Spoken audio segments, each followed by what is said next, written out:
Music brings us together, even when we're apart. That's why we support Canadian musicians, festivals, and award shows.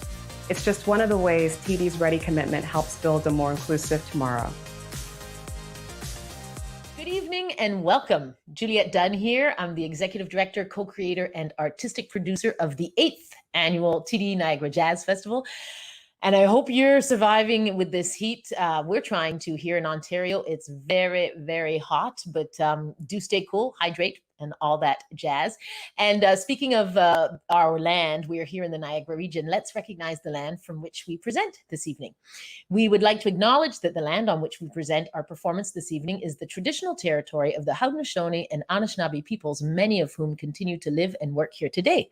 This territory is covered by the Upper Canada Treaties and is within the land protected by the Dish with One Spoon Wampum Agreement. Today, this gathering place is home to many First Nations, Métis, and Inuit peoples, and acknowledging reminds us that our great standard of living is directly related to the resources and friendship of Indigenous peoples. And yes, we are so honored to be here in beautiful Niagara. If you haven't come to visit us yet, wait until those borders open and we can all travel again. And we'd love to welcome you here to our home. And we're not just presenting from Niagara this evening, because we're actually going down to New Orleans with our friend, Dr. Brice Miller. We're going to talk a little bit more about the show. But before we do, let's thank our sponsors for this evening and also for our season. We have a new sponsor, a partner on board, the Lovely Co. So a huge thanks to Krista and the Lovely Co. And one of our season sponsors is Amala from Jasm Co. So a huge thanks to Amala and Jasm Co. And also a renewing sponsor, we have Mike Sullivan from Land Pro Planning Solutions. So thanks, Mike, for coming back on board. And if you'd like to sponsor or partner with us, lots of ways you can do that. And we have sponsorship opportunities from $250 cash, but then we also have partnership opportunities when you can give in kind and be featured on our marketplace page. So there's lots of opportunities. You can contact Trisha. Her email is sponsorship@niagarajazzfestival.com, or just go on our website and you can contact any of us that way. So thank you in advance for your support, and a big thanks to TD, our title sponsor, for the continued support as well. So without further ado, I'd like to bring on Dr. Brice Miller, who's going to introduce this great show. So the show this evening is featuring a group of gentlemen from New Orleans, and they are the So they are the young men of Olympia Social Aid and Benevolent Society. I said it. They're a great organization that have been around since the 1800s. Dr. Brice Miller will tell you more about that. And we're very much looking forward to learning about this society and more about the culture of New Orleans. So let's bring on our friend, Dr. Brice Miller. Dr. Brice has been a friend of the festival now for a couple of years, thanks to Christopher Butcher, who introduced us to him. And I know that he's on the road heading back to New Orleans from a trip to do the show tonight. So we're going to go and say a quick hello to Dr. Brice. So here we go.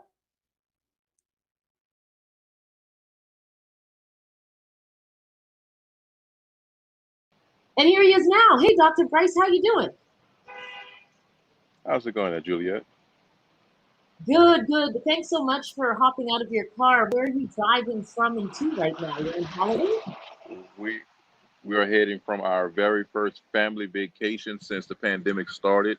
So we took a beach vacation, and now we're headed back to New Orleans so we can meet up with the Young Men Olympia to join you guys for this Niagara Summer Mardi Gras event this evening. Okay. Perfect. Well, thanks so much for doing that. We're really looking forward to the show and really appreciate you taking the time out, hopping off the highway to say a quick, there's the beep right there, to say a quick hello. So we really, really appreciate it, and we're really looking forward to the show this evening. Yeah, I'm excited also. I mean, having the opportunity to sit down with members of the Young Men Olympia Social Aid Benevolent Club it was a privilege, believe it or not, because it's a fraternal organization, and it's something that a lot of people don't really have the ability to learn the in and outs of how, the organization operates. They see them on the surface, they see them within the community, but learning some of the inner workings and learning and understanding and getting a better sense of the organization's mission and purpose. The other beautiful thing that folk will learn with this is that Young Men Olympia is the second oldest benevolent society in America, the second oldest. This was started in 1884. And to say here in 2021 that this organization is not only still moving forward, but still going strong with strong membership and strong community ties and strong community engagement. So I'm excited to be able to engage with the fellows and to have them to participate and engage again with the Niagara community. Well, thank you for that. Yeah, we're really, really looking forward to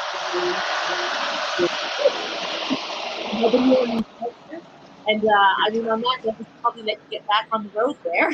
How far away are you from New Orleans now? Right now we're about 225 miles.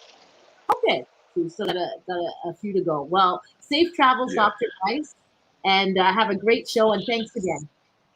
Thank you so much, and I look forward to seeing you guys in a few hours. Yeah, you betcha. All the best. Take care. You got it. Bye. Bye-bye.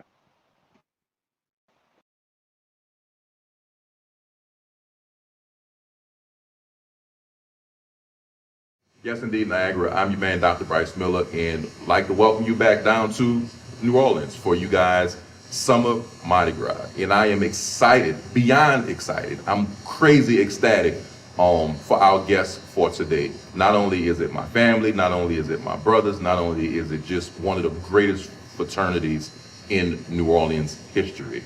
I am fortunate to be welcomed into the clubhouse for the Young Men Olympia Benevolent Society, one of the oldest, and they're gonna correct me, oldest Black benevolent societies in New Orleans.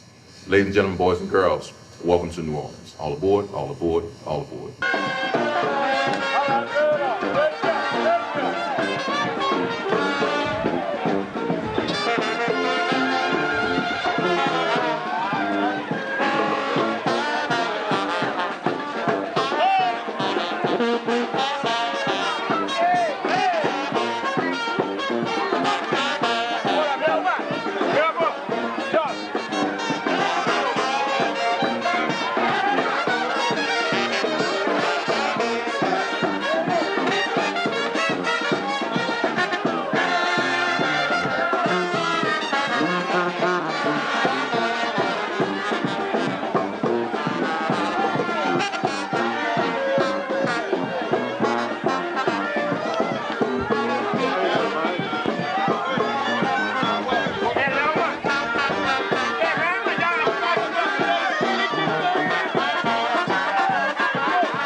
So yes, indeed. Thank you guys for inviting me to be into this coveted space today. Let's start by introducing yourselves, and then let's talk a little bit about what the organization actually is. Thank you for having us here today. I'm Samuel Solomon. I'm one of the Grand Marshals of the Young Men's Olympia. My name is Norman Dixon, Jr. I am currently the president of the Young Men Junior Benevolent Association, and I'm happy to be reaching out to our friends from Canada.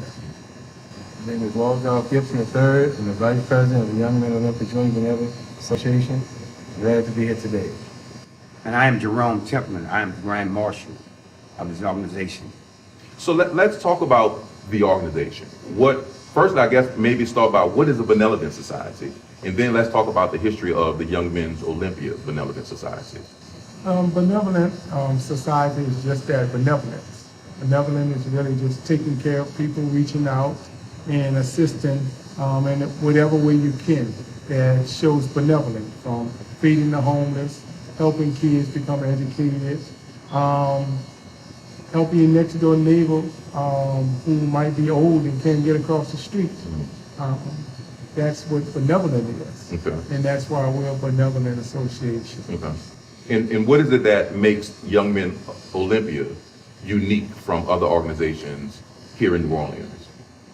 Just that, from when we were founded. We were founded by African Americans, mainly doctors, lawyers, people who were well-to-do in the community, musicians, and what they did is they took care of the community, the African-American community, who were not allowed to have certain things like health insurance, be able to go and burial insurance.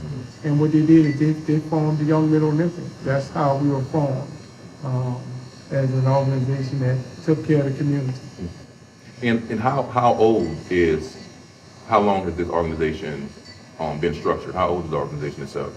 Well, we actually were established in 1884. We came together from all that we can find from researching like 1883, 1882. But we actually were registered with the state in 1884. So like everything else, that's when it officially starts, when you're registered as an organization, with whatever state you might be in. So 1882, 83, established in 1884. Yes. So we're talking about this organization has been in place since before emancipation. Yep. Absolutely. And here it is, we're in 2021. That's a hell of a track record. So what would you all say has been the momentum to allow, such a revered organization to exist for that amount of time? I mean, we're talking about the entire time that Black folk have been free, right before we were free. And now we find ourselves in 2021 and the organization is still just as strong as ever. What is it that keeps that momentum going? Just the brothers that we have in the organization that's motivated, that's want to make things better and change the way we're living in our society. So that's why we formed the brothers to come together to try to motivate each other to move on. So the best thing is that we take care of the sick and bury the dead. That would make the brothers so positive because it's a mindset of what you want to do in life. Because if you don't do the best you can in life, you don't get nothing out of life. So that's how the organization gets established so this long. Because you had brothers and older guys in the organization that kept it going. And it motivates us to keep it going. So that's what it's all about. And not just that, bringing your family to it, man. I mean, your dad, his brothers, uncle, cousin, your child, your son. I'm saying, and you raise him up into an environment, and you teach him how to become a man, and teach him what is life skills and what is important in life, how to be kind to others, and how to make sure that respectability. And this is why the organization is here for a long time, because you want to be respected and you want to give respect. And so, over the years, it worked here for us. Yep, it's like Jude was saying that I have my son in here, then I got my grandson. When my son first came in, he didn't kind of like it that much, and he got to liking it, enjoying it, and doing different stuff in it. And other young men in here, grown men, telling him there are things here, trying to do the best we can do, raise the children. Like I say, always take a village. It's our village raising us.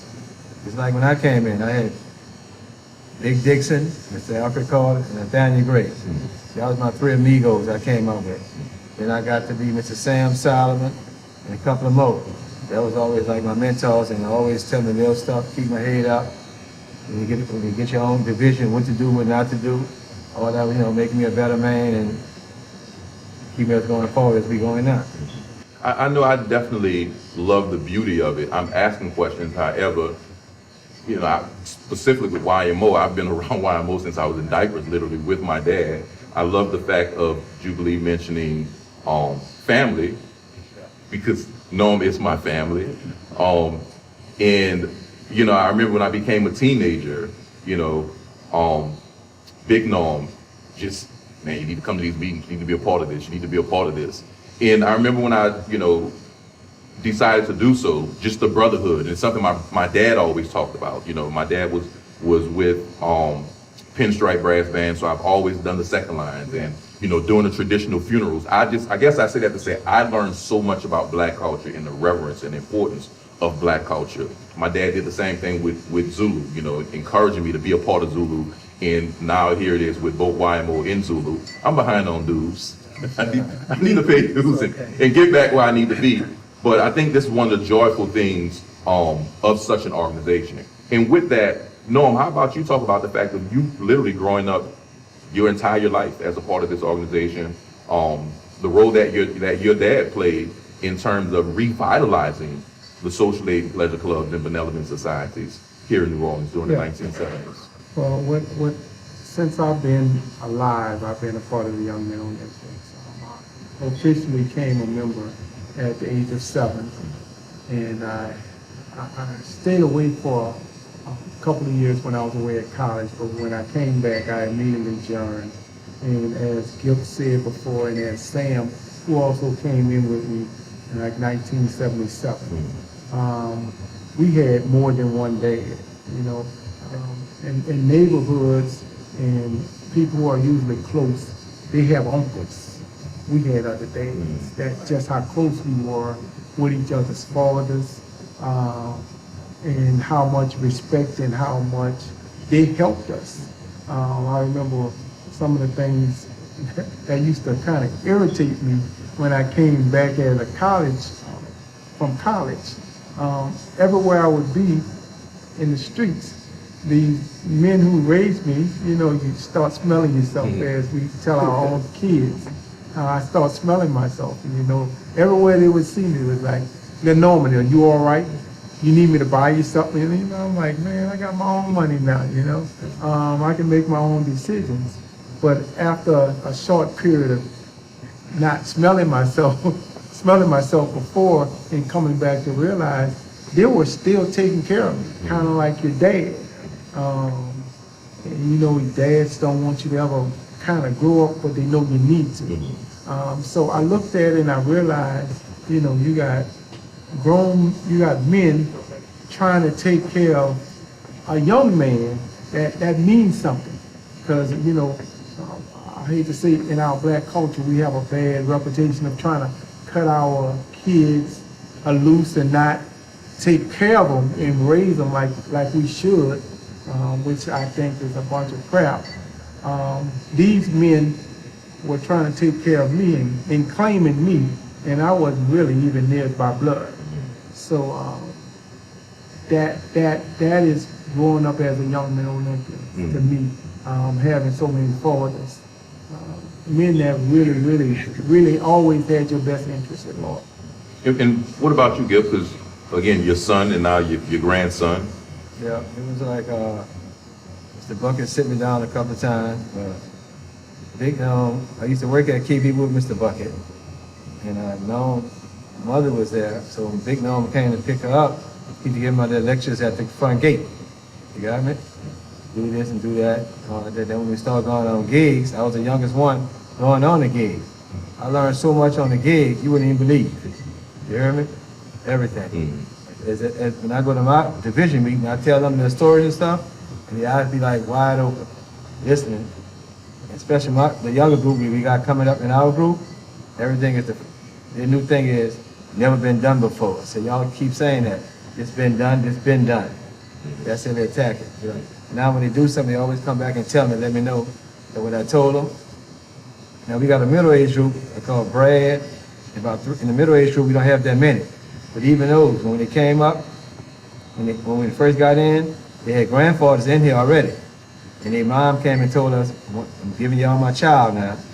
He's been to Catholic school, blah, blah, blah. He don't know too much about these streets. That meant a lot to us. A lot. We go to the second line, you know, Creeker give him a little talk, Mason to give him a little talk, I give him a little talk. And still these days, it took him to to really come back and tell us how much he appreciated. And he went forward. The same story that they told me, I'm telling them. And sometimes it makes me feel so good, I walk straight. You know, this thing about, you know, yeah. And Jude, you've been a career-long educator. Yes. So in that same sense, being able to see the importance of mentorship for young people, specifically young black boys. So how has your career as a educator kind of paralleled what it is that the Benevolent Society does for the community and your role with the group? What it is that these brothers right here, man, I mean, you know, I've been knowing Gil for a long time, Norman for a long time, my brother right here for a long time, Sam for a long time. And what happened was that they saw something in me. I was already active in the community doing certain things. And I guess when they see good brothers or they say, hey man, I think this guy's a real good guy, they invited me in. So when they ask, hey man, they want to be a part of this organization, I say, why not? Because I already seen what they were doing already in the street for the second line and stuff like that, how people were gathered at the front door and they want to know when they come out. So what it did that it made me see more brothers, made me see more light. It made me see that hey man, if you part of the organization, you can change a lot of things. So I look at my mentorship with YMO bringing, and you put it together, man, it's like a big old family. So I'm taking what I do on the streets because I'm trying to change the street. I'm trying to change young kids' mind. I'm trying to change young kids to start making better decisions. And so if you part of an organization, say like a Zulu or a Mason or a YMO organization, which is where that it's all men. And you know, when you meet good men, great things happen. So that's why I'm able to incorporate what I'm doing in the street as an educator. You know, I'm doing the same thing. I'm preaching to young students. I'm trying to get them to understand how to better themselves, how to make smart decisions. And that way that they can, you know, live longer in life and want to live a longevity. So, you know, it's all of it is together. Like I say, YMO, Zulu, Mason, those are organizations that cater to like community, African-American kids, brothers, fathers, you know, just friends, you know, in general. And that's why I was able to, you know, become a part of this organization. And also, like I said, I've been a Grand Marshal like the last 7.5 years, almost 8 years, and I really enjoy it. You know, just being able with brothers, man, just, you know, get them to understand and make sure they're happy and make sure they, you know, take care of everybody else. I'm kind of hearing the same words. Brothers, Yeah. family, Yeah. community. Cool.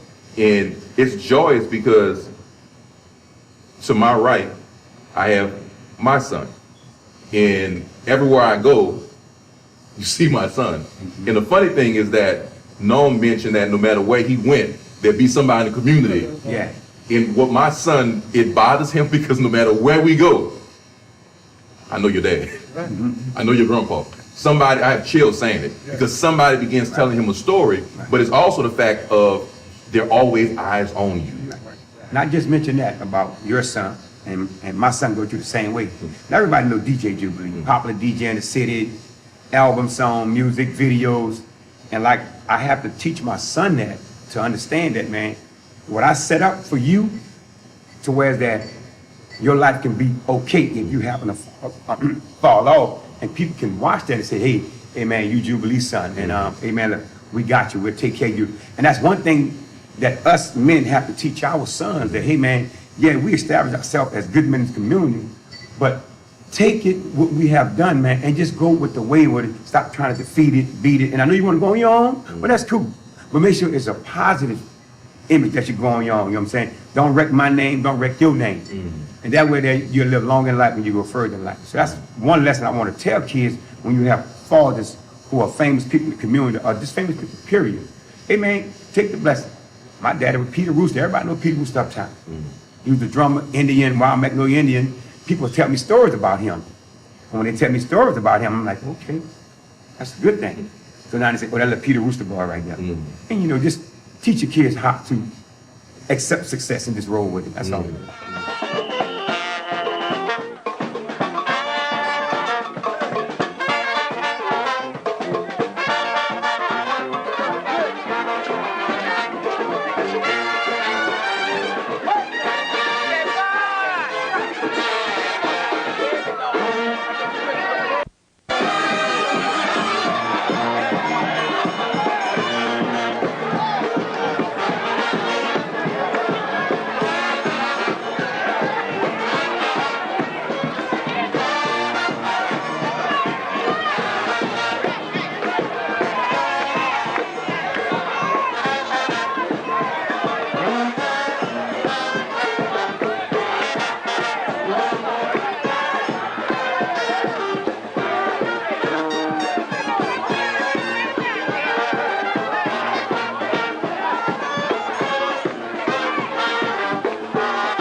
telling you, I have chills saying this because, again, I started within the culture with my dad with Pinstripe Brass Band. And Pinstripe was like the official band for YMO. And it was the official band for the body. So, like you mentioned, Mr. Bucket, I remember being this little young kid and, like the super traditionality of the Grand Marshals. And I love watching Sam and Jube as Grand Marshals because you guys have that, that old line style with it. If I'm not mistaken, I might be thinking out loud, but I almost think Jube and I came, no, tell me if I'm right or wrong. Didn't Jube and I come in together? Y'all probably, I think so. From 2000. That was, Well, no. You have a parade when you was with the Untouchables. Yeah, y'all parade together. I think we came in Yeah, we together. did. Y'all came together. Yeah. We did. Y'all did. I just stopped paying my dues. Y'all were there together. Yeah. But Yeah, I'm about to talk about that. Yeah, but you asked the question earlier, and I think the answer to it, in my opinion, is how were we able to sustain ourselves? We all talked about the brotherhood, the fraternal, the love for each other, the family. But I think all that can exist outside of this. I think what keeps us together is because of that one thing. African Americans continue to have problems. And this is a place in the organization where we can come together and try to combat those problems together. If African Americans wasn't having these problems, I often wonder if the Young Men Olympics would still stand for the Young Men Olympics. Maybe it might be another social and pleasure club, but the benevolent part of it would be gone. So I think the reason why we stay together is because African American, our communities still have all of these problems, and we stay together, and it continues to bind us together because we as an organization, as a group of African American men, have to come up with a solution. And until that solution has come and we combated the problem, the young men will always be there.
Let's talk about the specificness of each of you all's roles. And while we're talking about what keeps the organization moving forward, what keeps the organization going, a big part of that is everybody has to play their role. And everybody has to understand that role. That's the same thing in society. What makes society be able to function correctly is for folks to understand their role. So let's talk about that. So let's start with you, Sam, as one of the Grand Marshals. Explain to the people up in Niagara. I'm sure they don't have Grand Marshals in Canada.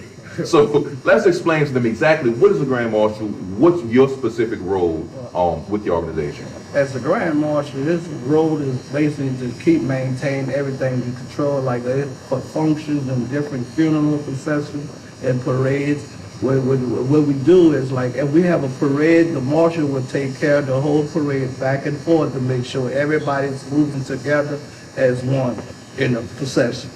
And for the funeral we make sure that the funeral procession is very accessible with the body carrying, the way we're supposed to march and the different things you need to do, because a lot of folks don't understand sometimes what we were doing out there. So when we were getting ready to release the body and stuff like that, everybody have to be on one accord.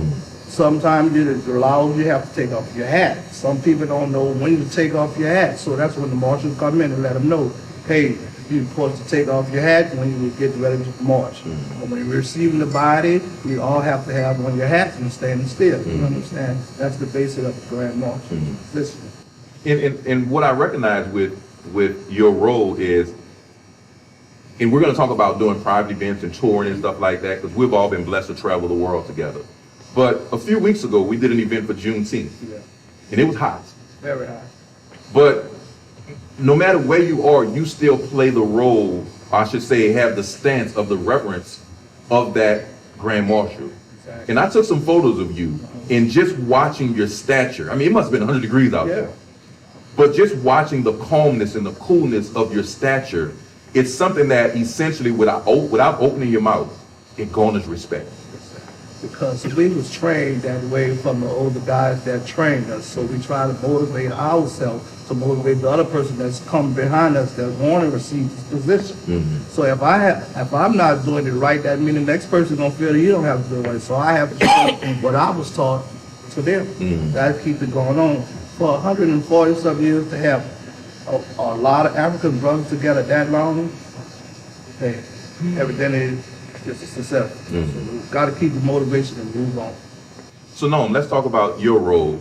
And again, you're following in the steps of your father in terms of being president of the organization. My father actually, everybody confuses that. And once again, what you're talking about is what this organization stands for.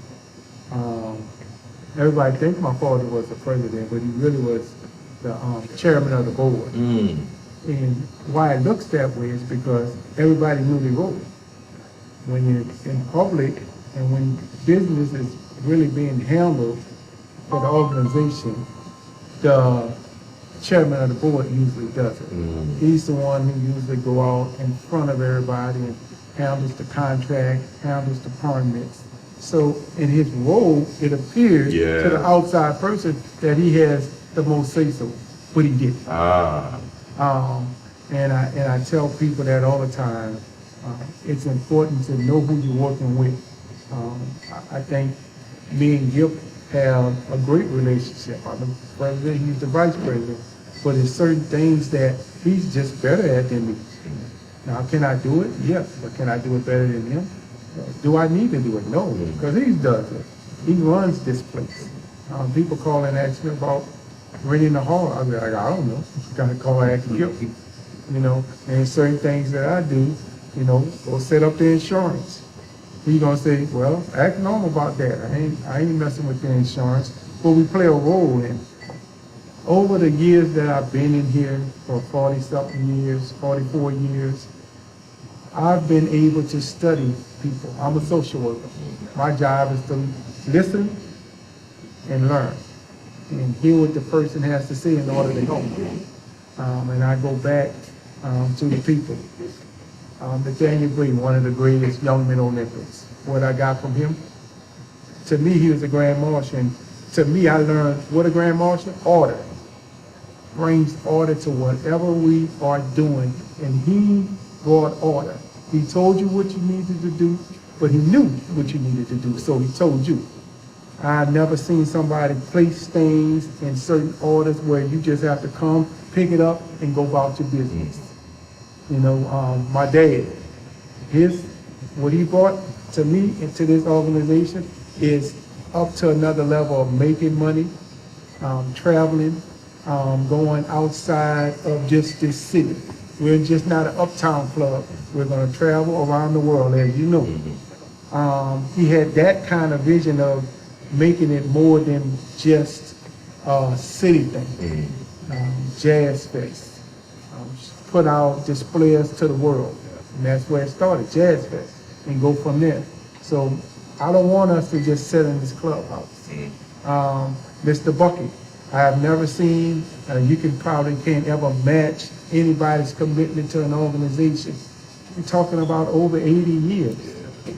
And didn't miss a meeting, didn't miss a parade since he was 5 years old to when he was over 80. That's unheard of. One of the people I really try to follow at, and he's a quiet, Mr. Raymond. He was the president before me. Sat back, let everybody do their thing. Quiet, he didn't have to be in front.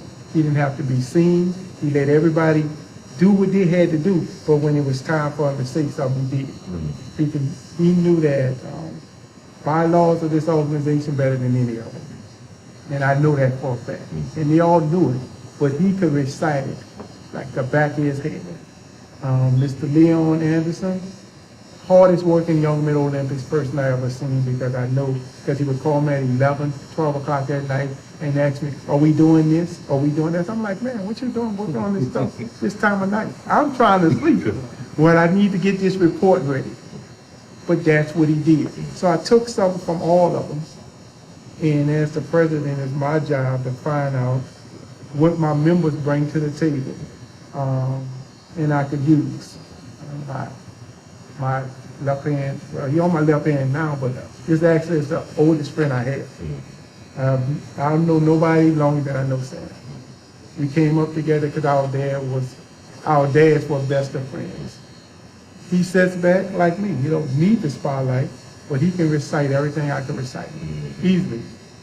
But like his dad, he sat back and he'll let it revolve, and when it comes back to him, he'll answer if he has to, or if it's to settle down the argument, as I see it. But my job is to make sure we get the best out of everyone. Man, if we're writing a book, you just gave a whole chapter. There's so much I want to follow up on with that. 'Cause, I mean, you just gave us a whole chapter, man, and this is a beautiful experience. Vice President Gibb, what's your role and responsibilities? My role is to take care of the sick. When if anybody passed, just like we said, we had these mentors here had the right age and everything. They was all retired, they had to work. So a lot of my duties when I was young, they took care of all the duties. They just came back and reported to me, and I came and reported to the organization. Until some later years when everybody got sick, that's when I had to go. If I couldn't go, who I had to call? You got me? And one time we went on one together. And we had a guy in the division pass, but I haven't went, all these members in pass, I haven't had to go there and do the 100% duty. It was kind of rough for me. You know, then you get to see family say, this one don't want to have it, this one want to have it. I'm looking at the sister like, what is she talking about? That's what he was in there for. We're going to get the pinstripe, blah, blah, blah. We're going to do this here. Who is the pinstripe? Who is this? He was a part of the pinstripe, blah, blah. And he came up at Coin with us. You know, everybody on this way, we went to Coin. And so that was like one of the hardest moments. And then learned a lot of stuff. And they're committed, different committees and stuff. Sometimes you always look for the good day. This one of the, I guess, the last couple of years, probably one of the best years. The best years I ever had, because I always wanted to get a committee where I could walk them and talk to them, the less I got to do, right? And there's two more guys coming in the community who can step to another level. So when we was coming up, we always wanted the clubhouse. That Mr. Bucket, Big Norman always dreamed and blah, blah, blah. So we got the clubhouse, so we started doing more things like Norman said, repair and stuff like that. So I got a good committee, Unreal, Norman already know, everybody already know around here. So like I'm the older one now, you got me? And I'm the mentor. And some of these guys already mentors already. And from where they came from different programs. We go to talking to them. One guy told me he's from Van Mac. You know, I'm a Lion Center man, you know. One guy told me he came from Shakespeare and different stuff. So I had a kid, he was bringing me to come play. At that time, we didn't have that age. So what I did, I stuck the Brotherhood hand out there. I sent him to my brother right here at L. Davis. June Tate, one of the biggest offensive tackles he probably had. You know, never played football, but that's in the Brotherhood stuff we were talking about. I sent him to Jude. I didn't go get me a team just to make a team because he's a big kid. You know, we could run behind him all day and all night. You know, that show you the brotherhood and different things and reaching out, community, right, involved. I coach here, Jude coach over there. We had some good matches together and stuff like that, you know. But we always the same one, you know. But it's a community. You always say, young men take care of the sick and bury the dead. A lot of people think we pay for everything. Yeah. Still today, they call up, what I gotta do? I said, we don't do that. We assist. We assist. When you come in and see what we're doing, that's assisting what we're doing. You know, like Sam told you, you got a certain way you gotta be. The banner gotta be at the head, and you got 2 guys guard body all day till the preacher start preaching. Sam, Grand Marshal, whoever in charge, and let them know you can sit down when the preacher's talking. All them rules and regulations, that make us stand out more than anything else, you know. When they see that black and white, they know, here they come. One unity. One unity. Same thing, another chapter, man. I'm making all these mental notes so I can follow up, because you talked about the you know, knowing the brothers that went to Cohen. And I want to talk about that with like Pinstripe, because again, talking about how I've been knowing most of you all since I was a kid. And the thing with Pinstripe is half the band went to Cohen. Herb McCall and Rob Harris, you know, they went to Cohen. So even before I met before I met you with YMO, I was the Grand Marshal. I met you as a Grand Marshal with Pinstripe. You know, man, it's great. And let's talk about your role, again, as another Grand Marshal. Yes, well, in this organization, we have the Grand Marshal, first, second, and third. And I'm the Grand Marshal. The torch was passed from Sam to me. I don't know what he saw in me, but whatever it is, him and Norman got together and said, hey man, I think you'd be a hell of a Grand Marshal, because, you know, I can talk to people, I can relate to people. So when they passed that down to me, now I'm able to take my skills, what I'm doing in the streets, and, you know, talk to your brother.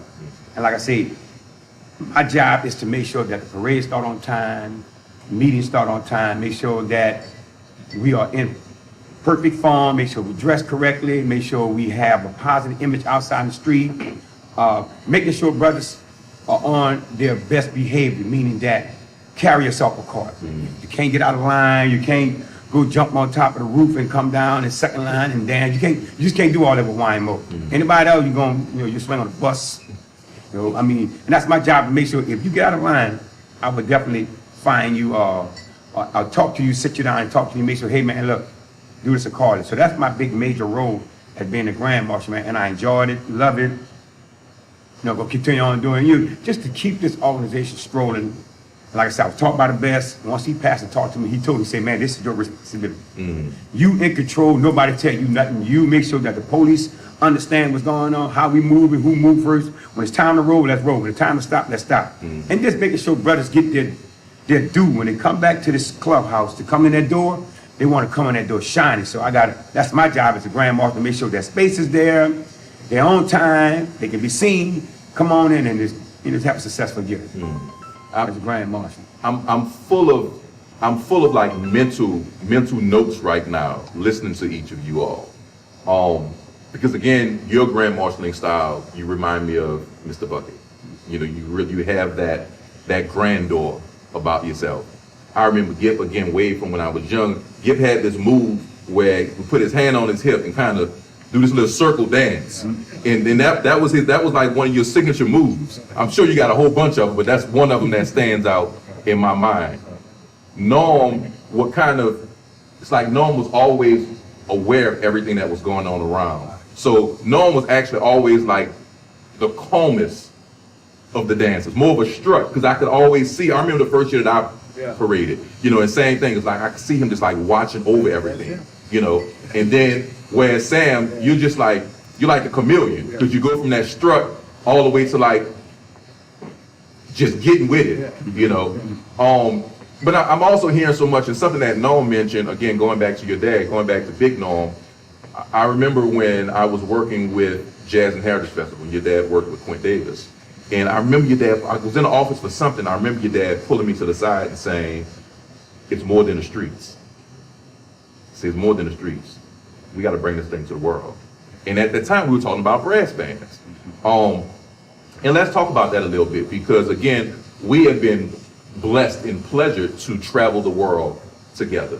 I know with my group, with Mahogany Brass Band, which used to be Junior Pinstripe Brass Band, you know, we started traveling the world, I think I was 18, first international trip or something like that. And literally every trip that I have taken, nationally and internationally, I make one phone call when I need grand marshals. And it's always Sonoma. And I'll just say it. I need 2, I need 3, I need 6. We going to France, we going to Spain, we going to Pittsburgh, wherever. I need this many. And I would always leave it at that. I literally would be one phone call. Let's talk about 2 things. Because again, Gip said some things in terms of like community connections. What we're talking about with YMO is not a linear thing. All of us, each of you, are within a community in different ways. Whether it's as a musician, a mentor, professional DJ, songwriter, a Hall of Famer, you know. So being able to celebrate Black culture in those spaces, but also in this space. Let's talk about travel, right? In what ways has the organization helped you all as Black men to bring a sense of dignity, in a sense of not what pop culture tells the world Black men represents? Because that's what's big with me. You travel and pop culture has told the world everywhere how Black men should be. And what we're seeing and listening to right now is this ain't got nothing to do with MTV, BET, Puff Daddy, Rick Ross. None of us represent that type of vibe. How has it been being able to travel the world and represent this culture? But to me, it meant a whole lot to get out and experience this, the traveling part. First of all, just to get out, because the way the brothers came up, we never thought we would go to Paris and do these different kind of things. So it was an adventure for me. So when I got to those places, I really felt good to bring this culture to those people, because a lot of people used to ask me, what are y'all guys doing here? And we explained, it's the second line. We could play music there. They just stand there and look until you really let them know what's going on. And they see, once they see you, what you're doing, they feel the vibe and they start enjoying it. So my experience with it was a whole lot. I enjoyed a whole lot because it brought more of my culture to those different places I've been. That's what I really enjoyed about it. Anybody else? Because we've all traveled. I'm going to move away from traveling around the world. I would say I did an interview once when I was in college, my senior year, and they did an interview and it was like, who is this guy? And I was that guy, of course. And the 2 years before that, I had led the team in tackling on the defense. And nobody, the interview was done because it was like nobody knew me. And an interviewer asked me, why don't anybody know you? Tell us what makes you you.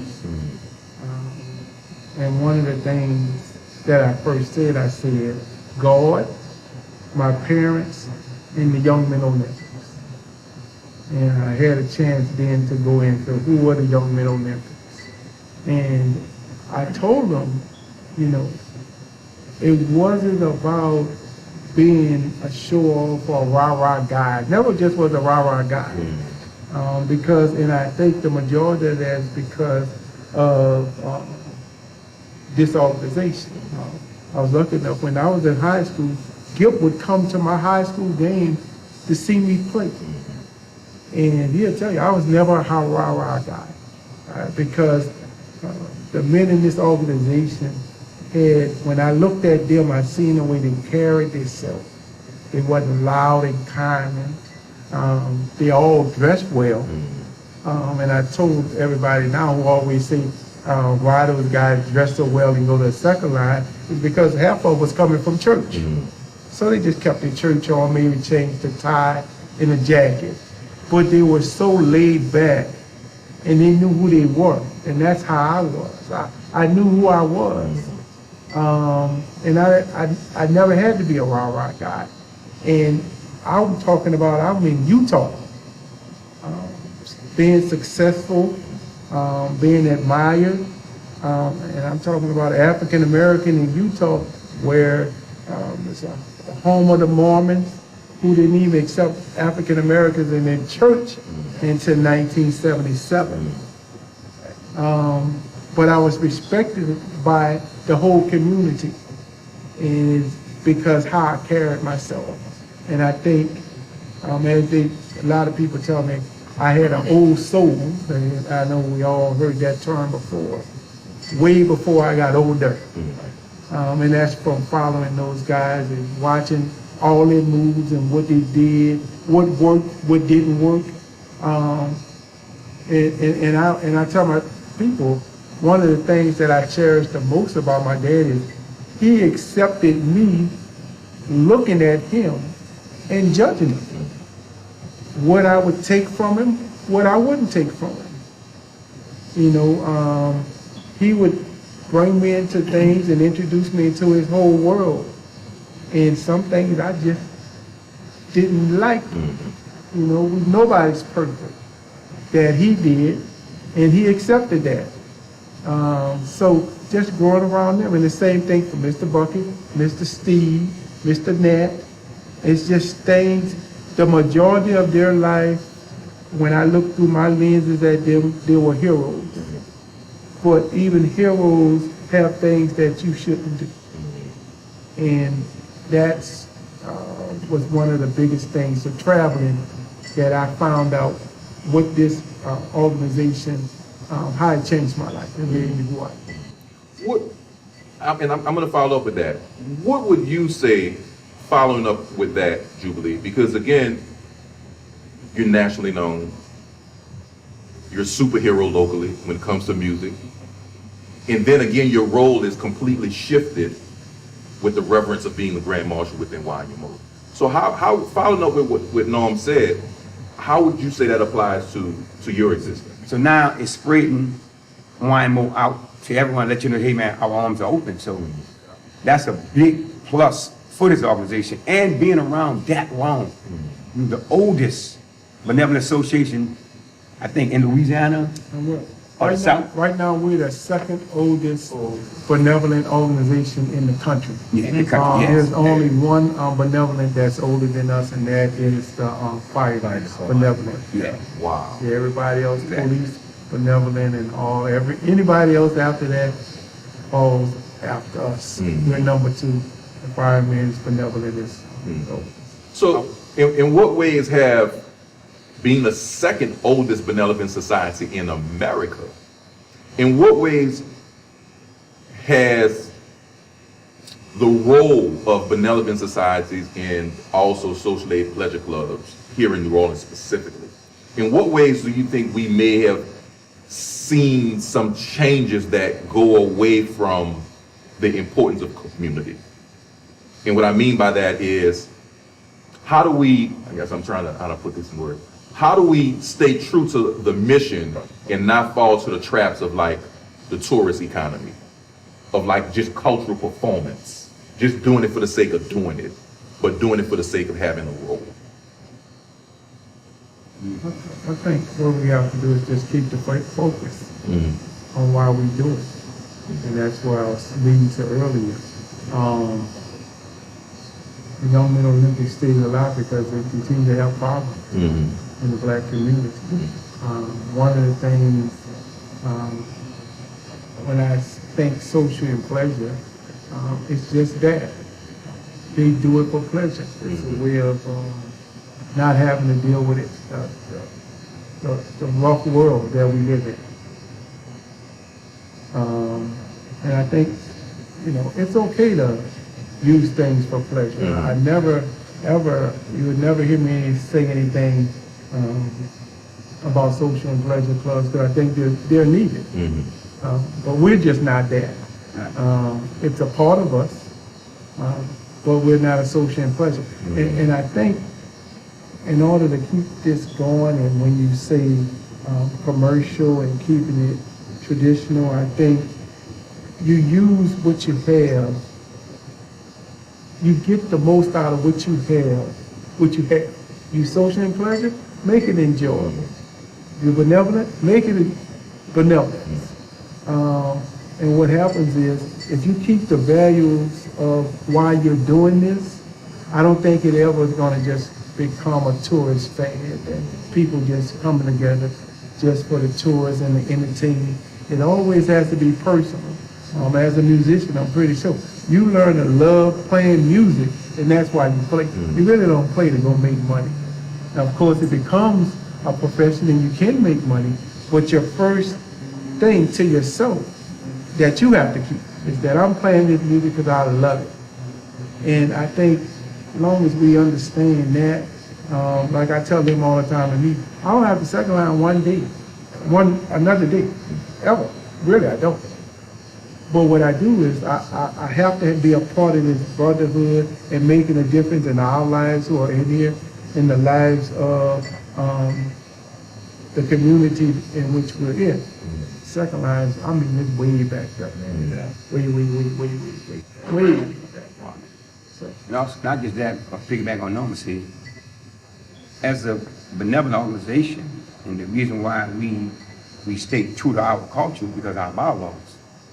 When you come to our meetings and the way it's structured and the way it is, you cannot go outside that boundary. We have rules in place where you have to follow them. That's the order of a marshal. Keep the order. So that's good. Good. You got to keep the order. And that's why we last so long. That's why we don't cater into a lot of other stuff. Because at the end of the day, you got to come back to this meeting. And we're going to talk about what we did and what happened. And we talk about what happened, and it's outside. Hey man, you went outside the line. You can't do that. So, and that's why I say that's why we more to our culture, to what we do.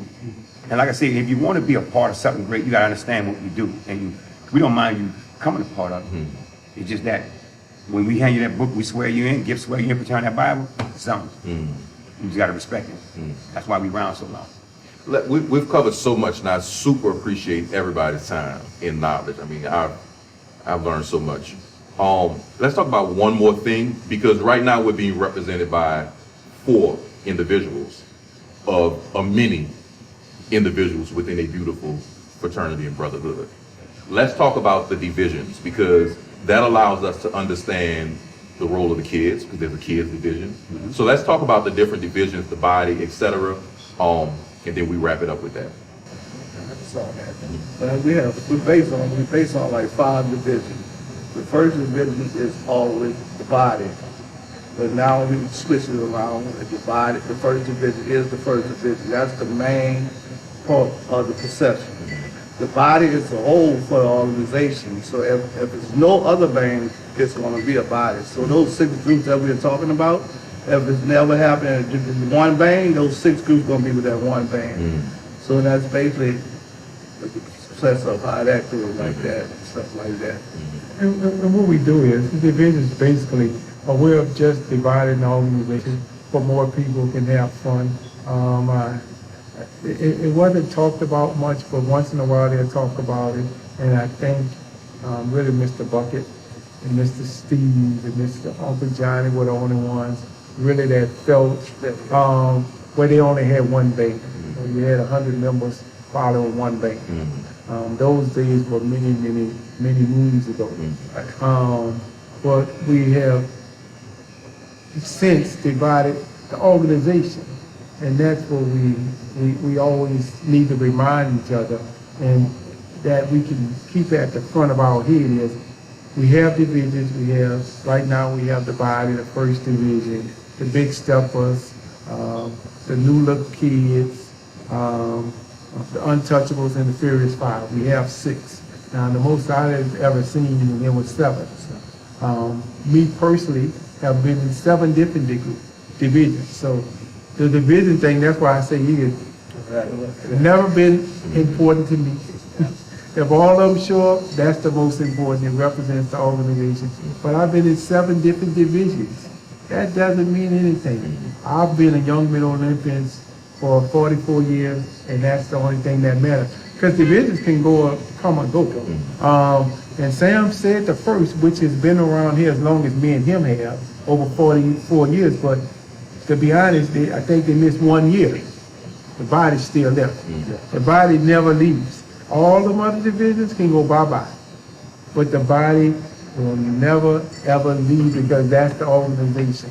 So it's really just our body broken up in 5 more parts to make us have a bigger parade, more comfortable for everybody, and just make it a nice organization. Well, you know what division I'm in. I'm in the 5. We was always known as the hot boys, the ones that could step. Our motto was beating the halfway. Y'all from downtown, meet us on Canal Street. We're gonna walk y'all back to Kermit Ruff. And that's how we've been since day one. We got it from all over. Then we had some youngsters. At one time, everybody had their son in there.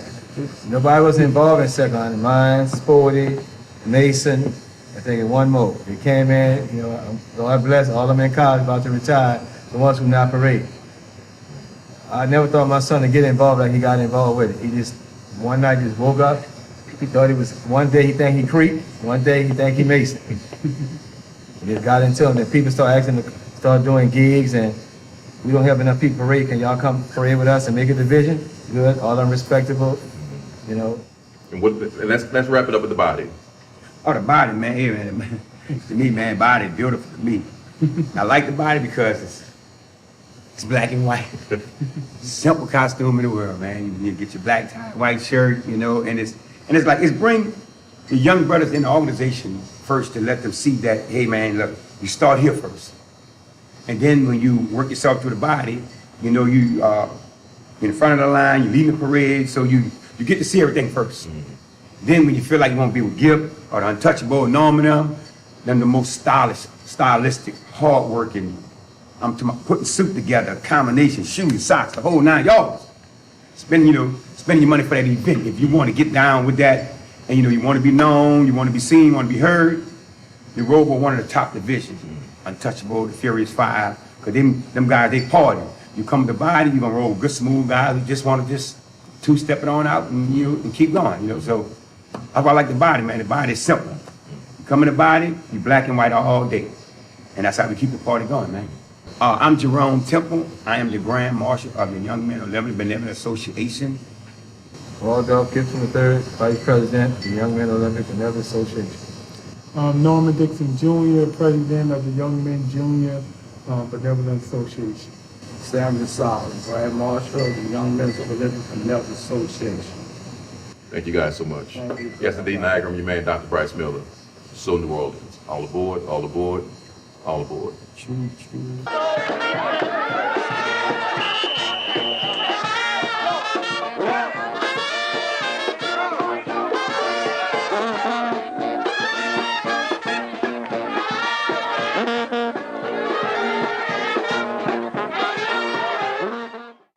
Wow, what a great presentation. A huge thanks to the young men of Olympia Social Aid and Benevolent Society, and to Dr. Brice Miller for leading us along the way with all of this great culture from New Orleans, that there's just so much for us to learn, and it's just so fascinating. So thanks again, Dr. Brice. There are other sessions that you may have missed along the way, of a session about voodoo and the culture of New Orleans, the baby dolls, and mask making. So if you want to keep abreast of all that we're doing, be sure to follow us on social media. We're on Facebook, Instagram, Twitter, and YouTube. It's very easy to remember, just at Jazz Niagara, and share with your friends as well, because the more followers we have, the longer we can keep all of this going, the more funding we get, and so on and so on. So thank you in advance for just those quick clicks to follow us, and then you'll get news about what we're up to. So here's something that we're up to. It's Mardi Gras. So one of the sessions that I was talking about was a mask making session. So you can check out the mask making session with Alexa, and then you can get crafty and make your own mask. And then you can post your great photos of yourselves in your masks on our social media. And each time you post, there's different ways to be entered into our grand prize contest. In the grand prize, you're going to get 2 complimentary dinners from one of our partners, our restaurant partners. You're going to get masks, you're going to get beads, you're going to get TDNJF t-shirts, TDNJF swag. The value of the prize is currently sitting at $250, but we might be just throwing some extra things in over the next few weeks. So be sure to get crafty and dress up and post your photos. Lots of fun, and other ways to follow as well. Just go on our website. So Mardi Gras is coming up. We also have, before I get to the pièce de résistance, which is Mardi Gras, we have Shannon Powell, the King of Treme, who's doing a masterclass. We had one with Lance Anderson on piano, which you can still view on our website. These are free sessions, and Wow, you don't want to miss the King of Treme. You do need to sign up, but there's lots of room. So sign up through our website, and that will be on Saturday, July the 17th, 1 week before Mardi Gras. And then there's Mardi Gras. So yes, we're online again this summer, but it's from 3 p.m. until 11 p.m. We encourage you to stay home, stay safe, support local. So you don't have to cook. You can get takeout from your favorite restaurant, one of our restaurant partners, hopefully, or your favorite restaurant. And also we have experience boxes. So we have one with 13th Street Winery, which will include bottles of wine. You get a guided tasting. You get lots of goodies that go along with your wine. And then, of course, we throw in your masks, your beads, your baubles, and all the fun Mardi Gras attire. So that's with 13th Street. We have a similar experience box with a partner. Oh, sorry. Just before I get on to our next partner, the 13th Street one is actually mailed out to you, and there's nothing perishable in it. So you can order that tomorrow and get ready for Mardi Gras. Our other experience boxes are on the day of the event, July 24th. And we've got a partner in Toronto, that's Fiorentina. So for all of our listeners who are in the GTA, you can get your experience box there. And here in Niagara, in St. Catharines, we have the Comfort Kitchen Cafe. And of course, all of these menus and all of these items are Creole and Cajun inspired, just to keep you in the feel for New Orleans. So we're super excited about that. And then the week after Mardi Gras, we have our Emancipation Day weekend event that's supported by the City of St. Catharines in partnership with the First Ontario Performing Arts Centre, Matter of Black, and Black-owned 905. 4-day event.